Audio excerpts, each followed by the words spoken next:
Então vamos começar, a gente vai falar esse Agito BO sobre Deuteronômios, né? Continuando o que o pastor falou do último encontro, que foi número, certo?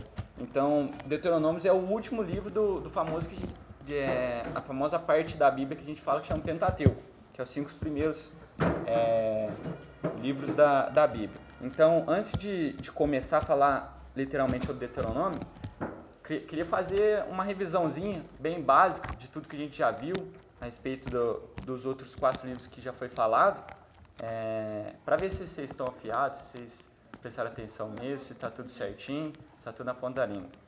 Então, a Bíblia começa com Gênesis, né? Deus criando tudo que existe, todos os planetas, o planeta Terra, criando a Terra, a água, o céu, criando os animais e o homem, certo?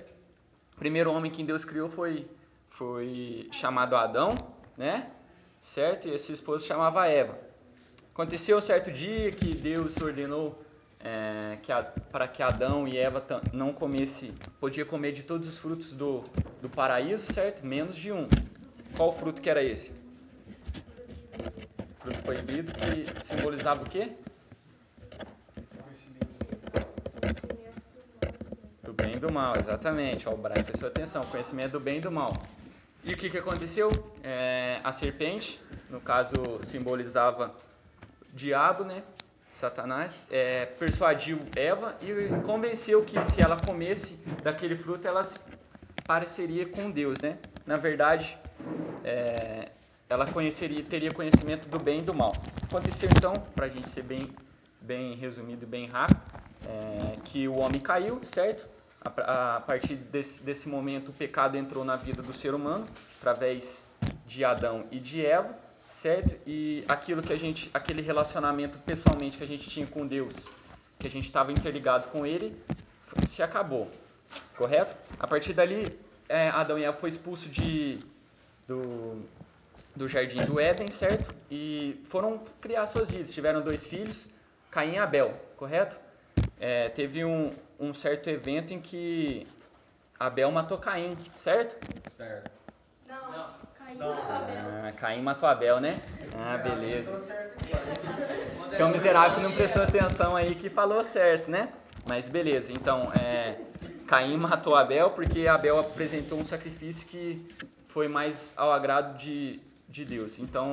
Resumindo, como entrou o pecado nas nossas vidas, a gente ser humanos, a gente somos falhos, somos pecadores, somos maus aos olhos de Deus. Então a gente está suscetível a qualquer momento praticar o mal, assim como Caim praticou com o seu irmão, certo? Depois Deus deu a Adão e Eva um filho chamado Sete, que seguiu a linhagem de Abel, certo? Que era o filho que, se a gente for puxar toda a genealogia, toda a descendência, é o filho que depois vai chegar até Noé, vai chegar até Abraão, certo? Que no começo chamava Abrão. A gente estudou sobre Noé. Deus mandou o dilúvio, destruiu tudo que existia, ficou só a família de Noé e os animais. Depois recomeçou tudo, certo? Depois veio Abrão. Deus deu uma promessa a Abrão que ele teria os seus descendentes seriam tão numerosos como a areia do mar. E de fato foi. Depois Abraão teve 2 filhos, Isaac e qual foi o nome do segundo filho? Isaac e... Primeiro que Isaac. Ismael foi o primeiro filho de Abrão, fruto de um pecado, né? Porque Sarai era estéril. Deus tinha dado a promessa de que Abraão e Sarai teriam um filho, e esse filho seria o filho da promessa, que é Isaac. Mesmo assim eles não acreditaram, e Abraão teve um filho com Agar, que era sua, pode ser escrava, né? Ismael depois cresceu, saiu junto com Agar dos laços de perto de Abraão, e os descendentes de Ismael foram um dos maiores inimigos dos judeus, dos descendentes de Isaac. Depois, se vocês quiserem, eu posso trazer certinho quais que são os descendentes. São vários. Mais para frente, quando vocês aprenderam que Moisés começou a peleja lá no deserto para poder entrar na Terra Prometida, existiam vários povos, amorreus, jebuseus, filisteus, todos esses povos são descendentes de Ismael. Todos esses povos que foram assim, foram os piores inimigos dos judeus durante toda a sua história, durante toda a sua caminhada, eram os descendentes de Ismael, que é fruto de um pecado que Abraão cometeu lá atrás. Então, isso mostra o peso que, assim, muitas vezes a gente peca, Deus nos perdoa todas as vezes que a gente peca, que a gente erra, que acontece, a gente está sempre sujeito ao pecado, mas uma coisa que não muda é a consequência. É a mãe do Cadu, deixa eu pôr aqui pra vibrar, senão não dá certo. É a consequência, Deus não tira a consequência e a consequência vem. Certo? Depois, continuando a história, vamos falar de Isaac. Isaac teve a sua esposa, que chamava Raquel, certo? Beleza? Isaac teve 2 filhos, chamados Esaú e Jacó, perfeito, certo? Qual que era a semelhança dos dois? Os dois eram gêmeos, certo? Nasceram juntos, Esaú nasceu primeiro, foi tirado primeiro da barriga de Raquel, então pela lei, pela ordem que seguia naquela época, Esaú era o detentor da bênção de Isaac. Mas o que aconteceu? Que aí Jacó roubou a bênção de Esaú, certo? E seguiu ali a bênção do Senhor que foi dada a Abraão, que foi dada a Isaac, foi para Jacó também. Jacó teve 12 filhos, esses 12 filhos e uma filha, Temai, certo? Desses 12 filhos foram herdados as 12. Agora a gente vai ver aqui no livro de Deuteronômios, quando Moisés começa a intitular as leis do povo de Israel, vai ter a fundação das 12 tribos, que são em referência aos 12 filhos de Jacó, certo? O filho mais importante que vem falar na Bíblia de Jacó foi José, que foi vendido, foi maltratado por seus irmãos, foi vendido para o Egito para ser escravo, e lá ele se tornou um governante, salvou todo o Egito da fome e também salvou os seus familiares da fome. A partir desse momento, os israelitas que viviam na terra eles estão em busca agora, que é a terra prometida. Eles viviam nessa época lá porque essa terra era de Abraão, certo? A terra que Deus prometeu para Abraão. E eles desceram para o Egito por causa da fome. Então eles ficaram lá, foram escravizados para o Egito. O imperador, com medo de esse povo crescer, deu uma ordem, criou uma lei para matar todos os filhos homens dos hebreus, dos israelitas, certo? Um desses filhos que supostamente teriam que morrer era Moisés. Ele foi enviado numa cestinha, né? Foi enviado e foi resgatado pela princesa. Então ele foi criado dentro do palácio. Deus depois chama Moisés, torna ele líder de Israel, fala que ele seria o líder porque resgataria o povo, tiraria o povo do Egito. Isso acontece, Deus tira o povo, a gente vai ver todos os 10 mandamentos, 10 mandamentos não, as 10 pragas, né? Deus tira o povo do Egito, leva o povo para o deserto. Agora, um ponto interessante que a gente chega é que a passagem do deserto era só uma passagem, a saída do Egito, passagem para o deserto e a chegada até a Terra Prometida. Só que isso não aconteceu. Por quê? Porque o pecado interferiu nesse meio processo. Igual o pastor falou da última vez, Deus tinha tirado o povo do Egito, mas ele precisava também tirar o Egito de dentro do povo. Então toda aquela cultura de o que Deus abomina, o politeísmo, né? Aquela crença de vários deuses, de vários ídolos, Deus abomina isso, e isso acontecia no meio do povo de Israel. Tanto é que Deus, quando foi dar as tábuas dos 10 mandamentos para Moisés, os 40 dias que Moisés ficou no monte junto com Deus, orando e pegando as tábuas, o povo já desacreditou, achou que teria sido abandonado ali no deserto, e fez um poste ídolo de Baal para adorar, certo? Isso enfureceu a Deus, e conforme a gente foi vendo no livro de Êxodo, né, a descrença, depois vem o maná, que o povo começou a reclamar que estava passando fome, descia maná, Deus mandava uma nuvem para tampar do sol durante o dia e mandava uma nuvem de fogo para aquecer o pessoal no deserto durante a noite. Então a gente vê quão Deus é bondoso, quanto Deus amava não só aquele povo, mas ama todos nós, todo o carinho, todo o cuidado que Ele tem pela gente. E mesmo assim, a gente sempre, não só quando eu comecei a ler a Bíblia, quando eu estava assim na idade de vocês, eu começava a ler a Bíblia, já li a parte do Velho Testamento quase que inteiro, certo? Depois de Juízes, a gente, só trazendo uma experiência pessoal, depois de Juízes a gente vai ver que Deus levanta juízes, levanta líderes para governar o país. Na época já tinha se tornado como se fosse um país, né? O povo de Israel, e toda vez que um juiz morria, o povo voltava a praticar os pecados. E na época eu não entendia, eu falava, não é possível, como Deus é tão bom com eles, como Deus fazia tantas coisas com Sansão, com Jeftá, com todos os juízes, que Deus assim, fazia algo tremendo, com Gideão, com todos os juízes que teve, Deus fazia algo tremendo, e mesmo assim quando passava um momento de aperto, o povo voltava a pecar. Mas isso não é diferente de nós. Muitas vezes a gente vai lá, comete um pecado, faz uma mentira, exemplo. A gente sente mal, a gente arrepende e pede perdão para Deus, mas muitas vezes, sem a gente perceber, passa algum tempo, a gente está fazendo aquele pecado de novo. Então isso acredito que está na Bíblia, Deus falando com a gente de que a gente é suscetível sim a sempre pecar, sempre cair nesse pecado, e que Ele está sempre de braços abertos para receber a gente, certo? Então, continuando, Moisés, por um momento lá, também, tanta coisa nas costas, né? Por um momento Deus manda ele falar na pedra lá, para que saísse água para o povo beber, que o povo estava murmurando demais. E Moisés, ele não fala somente na pedra, ele bate na pedra, sai água, todo mundo bebe, mas Deus fala que por ele ter feito aquilo, ele não entraria na terra prometida, certo? Então, quem lidera o povo para entrar na terra prometida é Josué e Caleb, que foram, lembra dos 12 espias, que Moisés juntou 12 espias e mandou eles ir à terra prometida.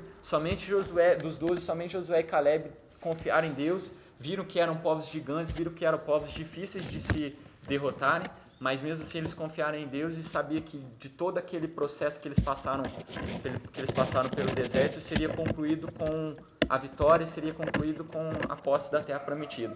Então são esses dois que entram com uma nova geração. Passaram-se 40 anos, chegamos nessa parte do livro de Deuteronômio. Passaram-se 40 anos, toda aquela geração que saía do Egito e foi para a entrada da terra prometida tinha sido morta. Todos eles já tinham sido morrido por envelhecimento, ou até às vezes por guerras, né? Que ao mesmo tempo que Moisés estava passando pelo deserto, ele encontrava povos no quais ele tinha que guerrear. Até tem uma batalha muito, muito interessante no livro eu acho que é de Êxodo, ou vai ser nesse aqui de Deuteronômios, mais para frente, que Deus manda que Moisés ficasse com o cajado, com os dois cajados, foi em Deuteronômio, com os braços levantados. E enquanto Moisés estava com o cajado, com os braços levantados, o povo de Israel estava vencendo a vitória. Enquanto ele não aguentava mais por causa da dor nos braços, ou ele abaixava o braço, o povo perdia. Então é interessante que Josué e Caleb, que são os dois braços direitos de Moisés em toda essa trajetória, fala a Bíblia que eles ficam um em cada braço de Moisés, segurando para ele que ele tivesse força e continuasse a batalha. Certo? Então chegamos ao livro de Deuteronômio. Por que eu fiz toda essa revisão? Por que eu relembrei tudo que já foi falado? É porque o livro de Deuteronômio, basicamente, ele fala isso. O começo do livro de Deuteronômio, que eu vou começar só a dar um esboço, só fazer a parte principal do livro de Deuteronômio. Mais para frente, no próximo culto que tiver, vai ser mais específico, vai focar mais nas coisas do livro de Deuteronômio. Então, a boa parte do começo do livro de Deuteronômio é Moisés exortando o povo, lembrando, se lembra quando a gente era escravo lá no deserto, lá no Egito, a gente sofria, a gente não tinha a nossa própria terra, a gente vivia como escravo, a gente trabalhava, não recebia nada por isso. Então, Deus libertou a gente lá, vocês lembram? Então, Moisés, ele vem com esse livro exortar o povo, falar pregar para o povo, trazer de volta a lembrança. É muito interessante que Davi, mais para frente, em um dos salmos, ele ora e pede para Deus trazer de volta no coração dele, trazer à memória dele aquilo que traz esperança. E é mais ou menos isso que Moisés tinha falado. Moisés, ele vem para falar para o povo que tudo que Deus tinha prometido, Deus tinha cumprido. Então, era para eles acreditar que a terra prometida. Engraçado que eles não sabiam, mas a gente estudando, depois de tanto tempo, a gente vê que eles estavam acampados assim, a palmos e a passos da terra prometida. Era só eles atravessarem o Jordão, atravessarem um rio, que eles estariam na terra prometida. Só que eles não sabiam disso. E Deus deixava aquilo tudo oculto. Então Deus estava preparando eles para poder chegar à terra prometida e desfrutar de todas as bênçãos que ele tinha preparado. Certo? Então, a informação essencial, a formação primordial do livro de Deuteronômio é essa lembrança. É Moisés trazendo de volta a memória de todos aquele povo. Lembrando, não é a mesma geração que tinha saído do Egito. Então, eles não conheciam como era a vida lá no Egito. Aquela geração tinha nascido no deserto, estava no deserto, estava sendo preparada para entrar na Terra Prometida. Longe de toda aquela idolatria que o povo que estava no Egito veio carregando, né, desde o Egito até esse momento. Então, a primeira parte, engraçado que essa Bíblia minha aqui, ela divide o livro de Deuteronômio em 4 partes. Essa primeira parte, Moisés literalmente do versículo 1 até o versículo 5, Moisés literalmente falando do capítulo 1 até o capítulo 5, Moisés falando e relembrando o povo de tudo que Deus tinha feito. Então, eu vou pedir para vocês abrir a Bíblia de vocês no livro de Deuteronômio, quinto livro da Bíblia, no capítulo 4, por favor.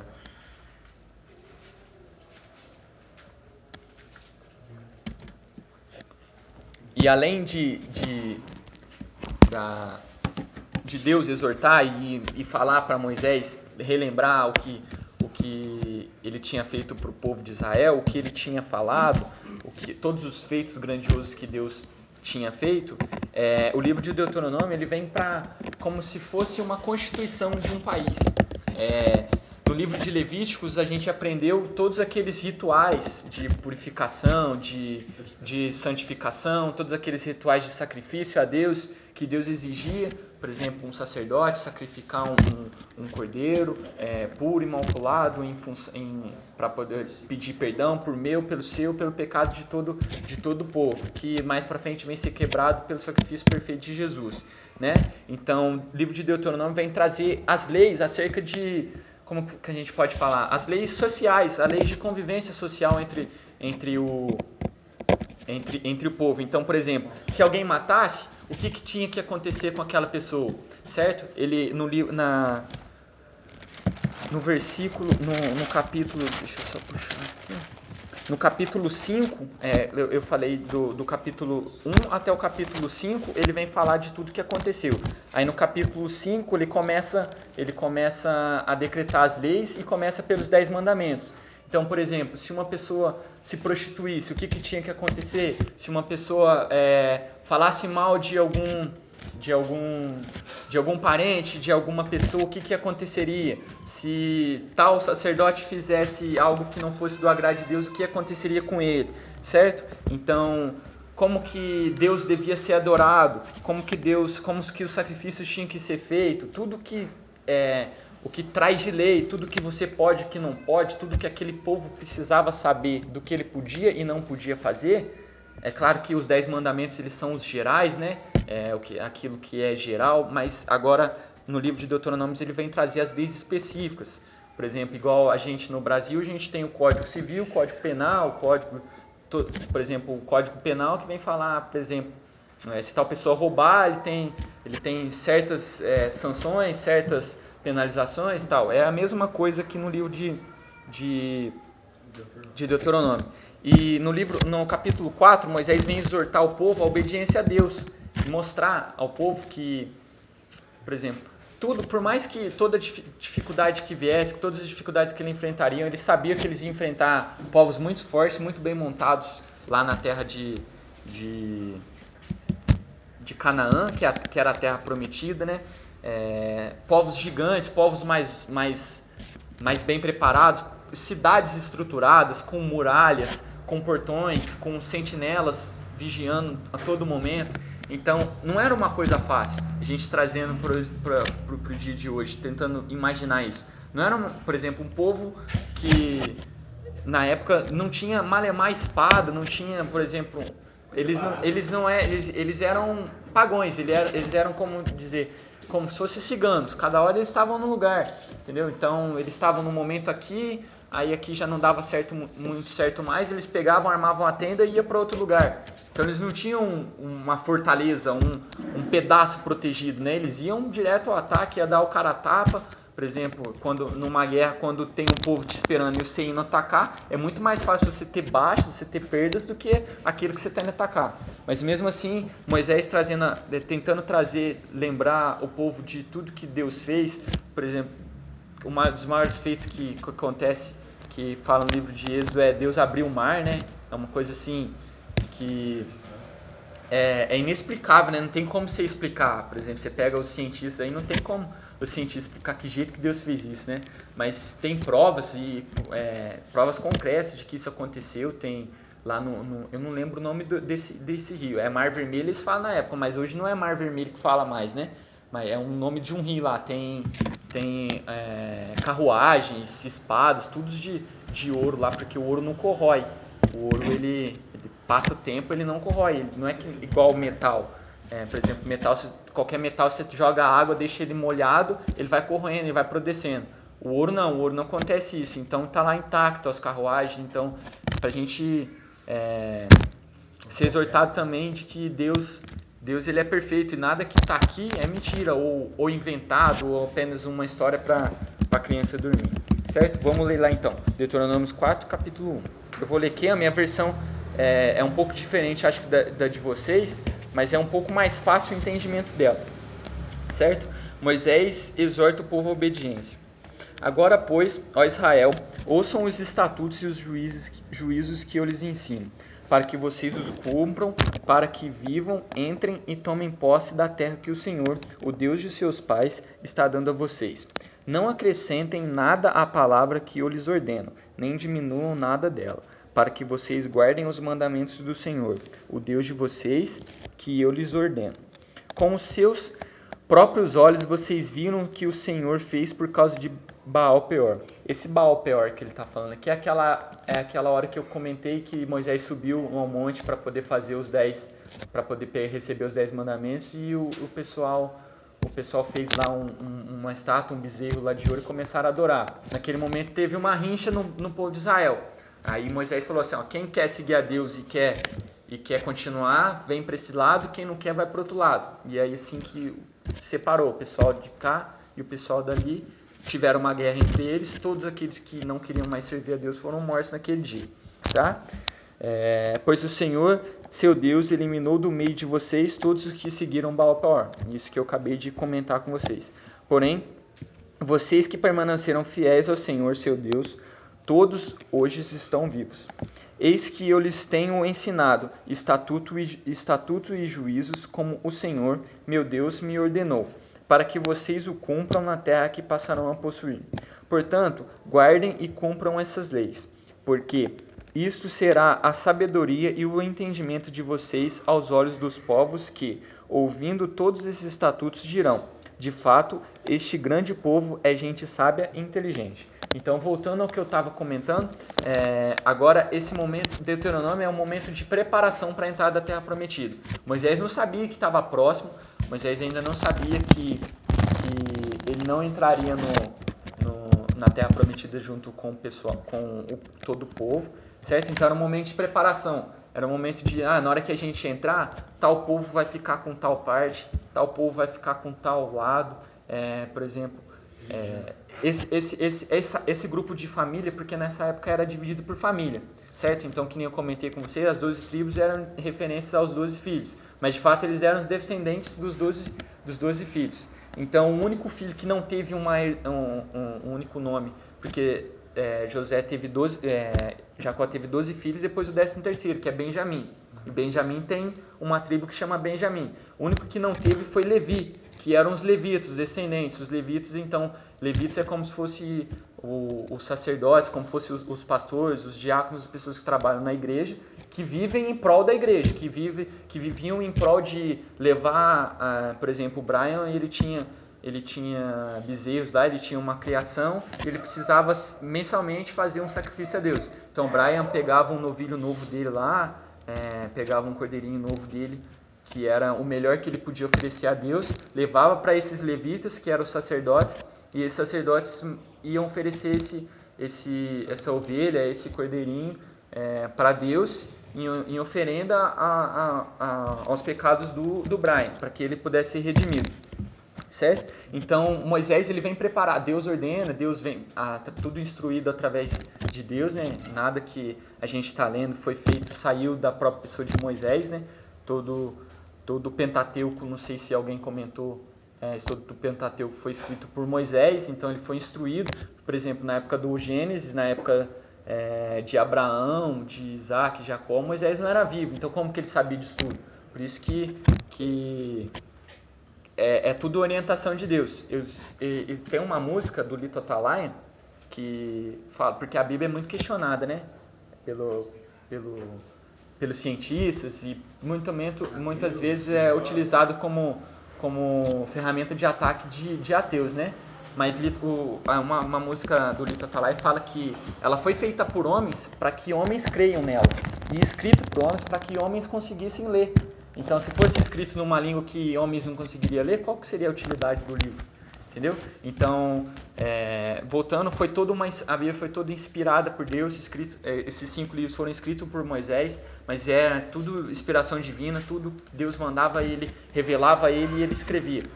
Certo? Continuando. Eis que eu lhes tenho ensinado estatutos de juízo como o Senhor, meu Deus, aqui eu já li? Não. Parei no 7, verdade. No 7. Pois que grande nação há que tenha deuses tão chegados a si como o Senhor, nosso Deus, todas as vezes que o invocamos. E que grande nação há que tenha estatuto e juízos tão justos como toda esta lei que hoje eu lhes proponho. Então somente tenham cuidado e guardem bem a sua alma, para que vocês não se esqueçam daquelas coisas que os seus olhos têm visto, e elas não se afastem do seu coração todos os dias da sua vida. Vocês também contarão isso aos seus filhos e aos filhos dos seus filhos. Parei no versículo 9. Essa parte é bem interessante porque era dessa forma que era passado todo o ensinamento. Então, como eu comentei com vocês, ainda nesse comecinho, aquela geração que saiu do Egito, eles totalmente não tinham sido aniquilados ainda. Eles não entrariam, mas aqui eles estão ainda. Mas olha como Deus exorta, entendeu? Fala assim, igual o Edinho agora, a gente teve a grande notícia, a grande bênção que ele vai ser pai, né? Então, a orientação de Deus para a vida do Edinho é passar tudo aquilo que ele viveu, todas as experiências que ele teve com Deus, tudo aquilo que ele sabe, do que ele viu Deus fazer, todas as obras de Deus para o filho dele. É a mesma coisa que Deus está ordenando, que Moisés está ordenando ao povo fazer, que passasse tudo aquilo de pai para filho, tudo que era um dos problemas que não aconteceu, dando um spoilerzinho mais para frente, quando o pessoal entra na Terra Prometida, na época dos juízes que eu comentei com vocês, isso não aconteceu.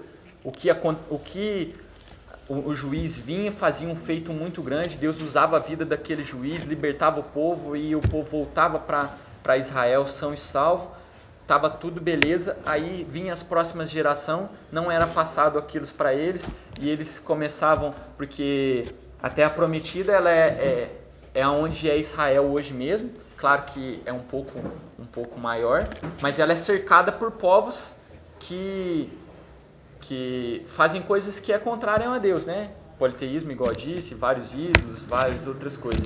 Então, por muito tempo isso foi algo que machucou o povo de Israel.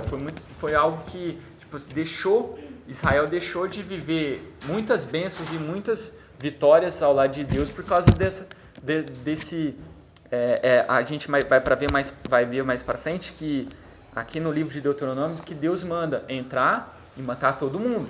Não era para ter relação com ninguém. Por exemplo, você tem a sua filha, seu filho, não era para se relacionar com os filhos desse outro povo, era para exterminar tudo, era para acabar tudo, queimar todos os postes ídolos, queimar todo o ouro, jogar tudo fora e recomeçar tudo de novo. Não foi isso que aconteceu. Muitos povos se misturaram com os cananeus.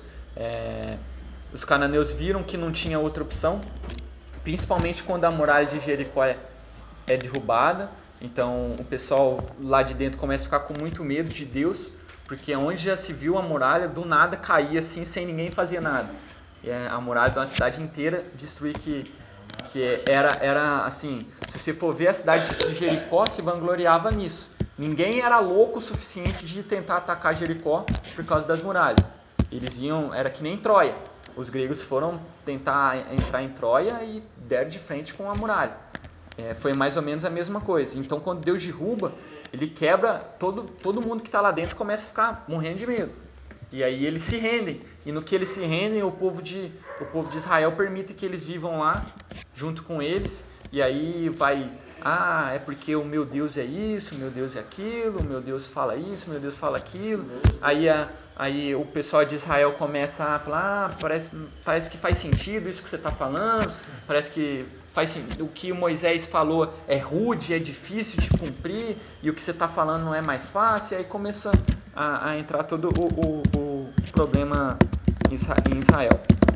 Então, para a gente finalizar, o livro de Deuteronômio, então, o começo é relembrar, a gente trazer, assim, é claro que a gente está aqui, o pessoal é um pouco mais novo, está começando agora a caminhada cristã, mas assim, de experiência própria, eu não sou muito velho também, tenho só 20 anos, né?